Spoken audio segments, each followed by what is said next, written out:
Şu an Zürih'in en lüks otellerinden bir tanesindeyiz. Ben size yeterince inekli, doğadan videolar attım. Şu anda size lüks tarafını göstermek istiyorum.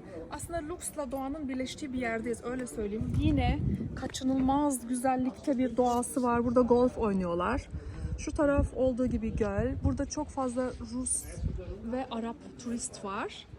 Otel böyle şato konseptinde.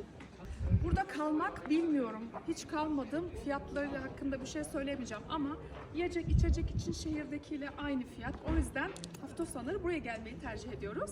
Sizinle paylaşmak istedim. Hoşça kalın.